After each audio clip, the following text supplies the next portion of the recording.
चालू है। ठीक है।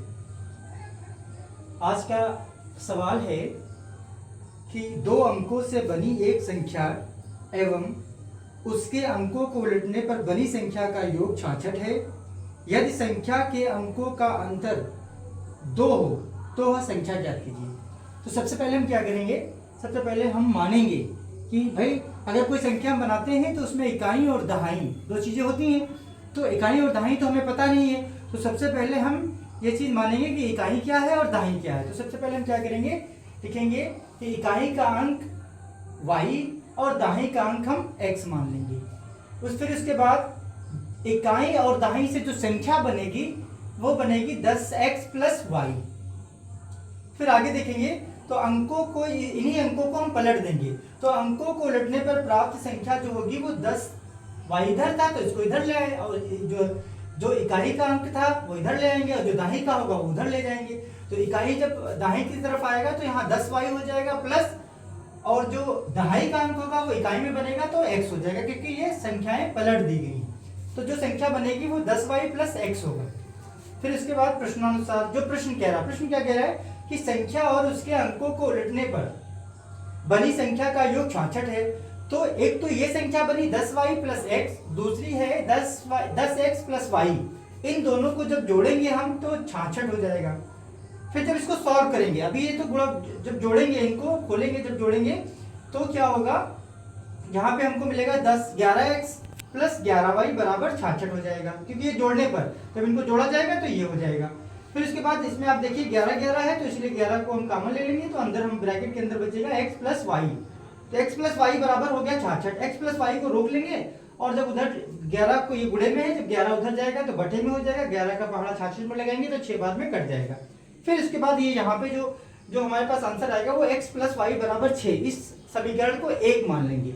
ये पहली कंडीशन थी, इस पहली कंडीशन को ये पूरे किया गया। उसके बाद जो दूसरी कंडीशन है वो ये है कि संख्याओं के अंकों का जो अंतर है वो 2 है।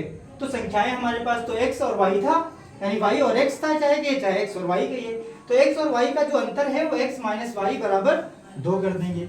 उसके बाद हम क्या करेंगे, समीकरण 1 और समीकरण 2 को ऊपर नीचे रखेंगे, विलोपन विधि से इसको सॉल्व करेंगे। जब सॉल्व करेंगे तो इसमें जो है प्लस लगेगा, और प्लस लगने के बाद यानी जोड़ने पर करेंगे तो आप देखें कि x प्लस वाई बराबर 6, x माइनस वाई बराबर 2।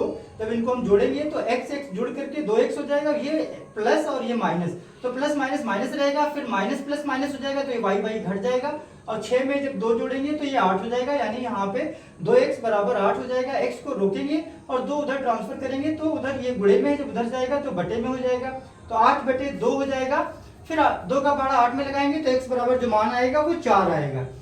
फिर इसके बाद आप देखिए x बराबर 4 आ गया, तो जो x का जो मान हमको मिला है वो हम उठा करके किसी भी समीकरण में, चाहे इसमें 1 में रख दीजिए चाहे 2 में रख दीजिए, आप जिसमें भी रखेंगे तो आपको y का मान मिल जाएगा। तो x का मान समीकरण 1 में रखने पर, जब x का मान हम समीकरण 1 में रखेंगे तो समीकरण 1 जो है वो x प्लस वाई बराबर 6 है।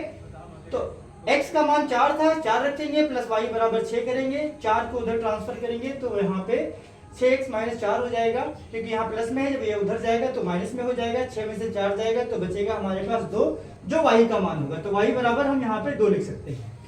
तो जो संख्या आएगी वो x बराबर जो 4 आएगा, जो पहली संख्या होगी 4 होगी, फिर उसके बाद जो दूसरी होगी वो 2 होगी। तो जब हम संख्याओं को हमने पढ़ता जो संख्या बनी थी वो हमारे पास बनी थी 10x प्लस y बनी थी। तो हम क्या करेंगे, यहाँ पे 10 गुणे 10x प्लस y लिखेंगे, 10 इसके बीच में गुणे का निशान है, गुणा लगाएंगे, x बराबर जो हमारे पास मान आया था 4 आया था, 4 लिखेंगे, प्लस का प्लस लगाएंगे, y बराबर जो मान आया था y बराबर 2 आया था, 2 लिखेंगे, 10 चक्कू 40 प्लस 2 जोड़ देंगे तो 42 हो जाएगा। जो आंसर हमारे पास आएगा वो 42 होगा। ओके।